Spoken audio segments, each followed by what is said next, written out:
Squad ready to go. Here we come. Ryan Clark, Rob Ninkovich, Diana Rossini, and Bart Scott all ready as we start with the game of the night last night, a critical showdown between teams that less than 2 years ago met in the Super Bowl. Pats, Rams, pivotal game for both. New England desperately needed it. Opening drive, 1st and 5 at the Patriots 45, and this was a theme all night long. The Patriots defense just had no answers for the rookie Cam Akers. That's a 35-yard run. Rams in the red zone, and that would lead to this. 4th and goal. Jared Goff flies through the air with the greatest of ease. That's a touchdown. Rams up 7-0 early. Now it's 10-0. 2nd and 9. Cam Newton at the 19. They're in the red zone. They've got a chance to get back in the game, and then Cam does this on a bad night. This was the worst moment. Kenny Young is going to take that one all the way back for the touchdown. The Patriots with 4 red zone turnovers this season.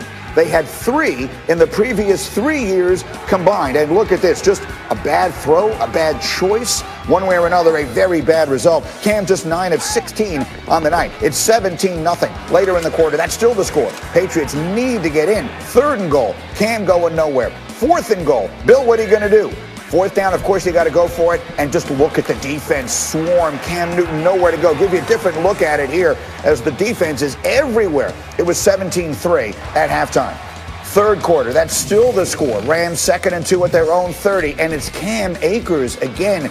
Cam Akers had 29 carries for 171 yards in this game, most ever by a rookie against a Bill Belichick team. Later in the drive, 1st and goal, it's Goff, it's Cooper Kupp. Oh, look at the toe tap. I'll give you another look. Watch the right foot. Watch him drag this from behind as the Rams take a 24-3 lead. And then the defense was just spectacular. Early 4th quarter, Cam out. Jarrett Stidham in, and it doesn't get better. 1st and 10 at the 22, and this is a team meeting at the quarterback. It's Leonard Floyd, it's Aaron Donald. They had 6 sacks. This was a domination. The Rams beat the Pats 24-3. It's over in New England. That's not my call. I'm just doing what I'm asked. I just have to still go into each and every week with the mentality to keep getting better, and that's what I plan on doing. You're going to stick with Cam next week at quarterback? Yeah, great question, Mike. I'm really glad you asked that. Cam's our quarterback. We were out-coached, out-played, out everything, really. They did a good job in all the areas. And, we just have to, all do a better job, start with me. But so we didn't do anything well enough to win tonight, so we all got to do a better job. Well, here's the situation. This certainly feels like it was the nail in the coffin for the Patriots this year. According to our analytics, they have a 6% chance of getting in. Even if they were to win out, they would still have less than a 30% chance of making the playoffs. So a lot to react to here. And we begin with our resident former Patriot, Rob Ninkovich. As you watch this, what is your reaction to where Bill and the Pats find themselves now? Well, I would quote the great Dennis Green, and they are who we thought they are.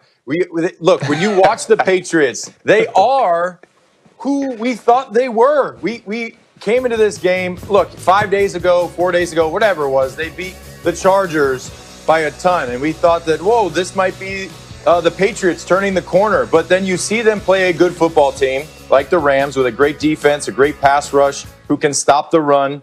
And the Patriots looked like they did a complete 180, and they looked terrible. They didn't play well. Pretty much, they didn't stop the run. They couldn't stop the run. They couldn't throw the ball.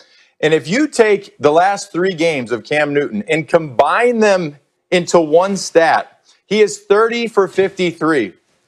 I think Roethlisberger threw for 50 attempts in one game. So his stat line is basically what some quarterbacks do in one game in 3 combined. And on top of that, it's 1 touchdown pass and 3 interceptions. So what's his QBR in the last 3 games combined? Not good. Not good. It certainly feels like it is over there. And so I feel like we can take this big picture or small. RC, as I come to you, what's next? The Patriots have 3 games left here. They look at whatever it is that the next iteration of this is going to be. What comes next for New England? This season is over, and this season was a wash for the New England Patriots. This season was much like 2020 was for all of us. We're trying to start over and figure out how we are going to move on with life. Well, that's where the Patriots are. But I believe they took a step backwards. This was supposed to be the year that you figured out how to move forward without Tom Brady. I don't think you answered any of those questions. You had 8 opt-outs on this team, and so you were really hurt defensively. You obviously lose Tom Brady. You pick up Cam Newton late, and it really never turned into something that you could do offensively where you could pass the ball efficiently all year, but you knew you had issues on the outside. They haven't drafted well when it comes to skill players in New England, and that's Bill Belichick. They obviously weren't prepared for Tom Brady to leave and have Jarrett Stidham or someone else that they had come up through their organization take his place, and so you go to Cam Newton. And so when you look at this is on Bill Belichick and on what Bill Belichick can do moving forward. Is he there for a rebuild? Can he retool? Can he have a different rendition of the New England Patriots be successful? Because that's what this offseason is going to be about. This team is over. The team of the last 2 decades is dead. Can he revive this organization with the great coach and the GM that he is? Yeah, the streaks that come to an end, you saw it on your screen a moment ago, 17 straight years of double-digit wins. It's also 11 consecutive years in the playoffs, which is an all-time NFL record, and that is now almost assured of coming to an end. And let's talk about the coach there, Bart Scott. How do you see this situation now for Bill playing out? Well, if any team or any organization deserves a pass, the Patriots deserve to pass after 20 years of dominance. I think we'll never see another organization have that sustainable success for such a long duration. But when you think about big picture, you're going to ask yourself, is Bill Belichick at 68 years old going to be willing to stay around to see it, turned around? They have a lot of bad contracts. They're going to have a lot of salary cap space. But my question is Bill the coach of the future?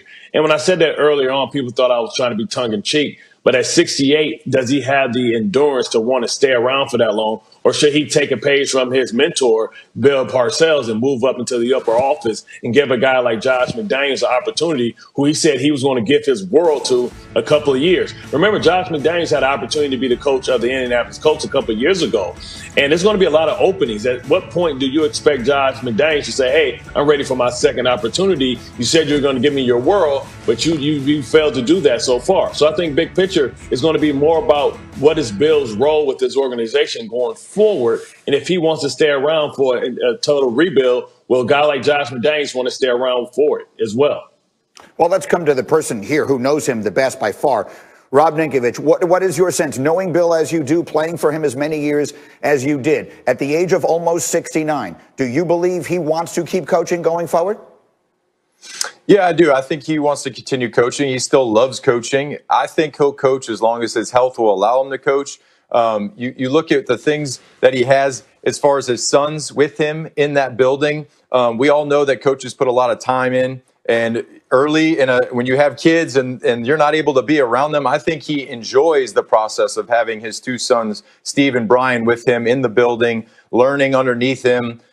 So I would think that Bill would continue coaching as long as his health, like I said, allows him to do that. He still loves the game. He loves the process. He loves breaking down film, going through contract negotiations, evaluating players. You see him taking the trips out to the schools. Before COVID, he'd be at all the colleges, evaluating the players, going to workouts.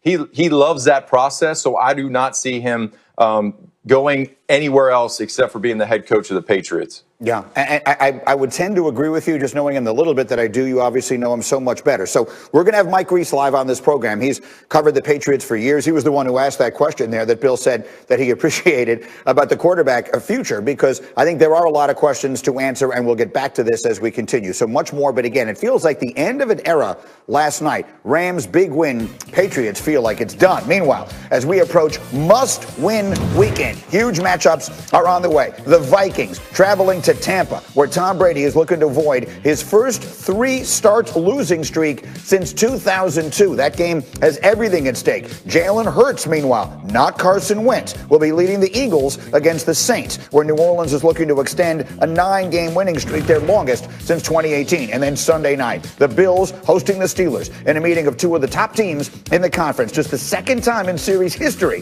that both teams have entered with 9 or more wins. That one has everything in the world at stake, and we take a look at some of the numbers connected to it here. The Steelers with a 45% chance as we speak of earning the #1 seed. Chiefs are the team, obviously, that is better, and you see between those two, you add that up, that's 99%. So it will be one of those two teams. Clearly, this game is critical for Pittsburgh, still holding on to the 1 seed because their only loss came to an NFC team. And that brings us to Diana Rossini. Diana, this is your game this weekend. What are we looking the most closely at, Pittsburgh-Buffalo? All right, so I talked to some defenders on the Steelers side of this, and one of the players said to me that they truly believe that Josh Allen has the strongest, most powerful arm of any quarterback in the league. And I followed up with, well, better than Patrick Mahomes? And he's like, yeah, Patrick Mahomes is acrobatic. This guy is just all power. But that being said, here's what we can expect from this Steelers defense. They are going to put pressure on Josh Allen. And, of course, your first thought is, well, you may not want to do that, right? Because he's so mobile. He does such a good job of extending the play. But the Steelers have a lot of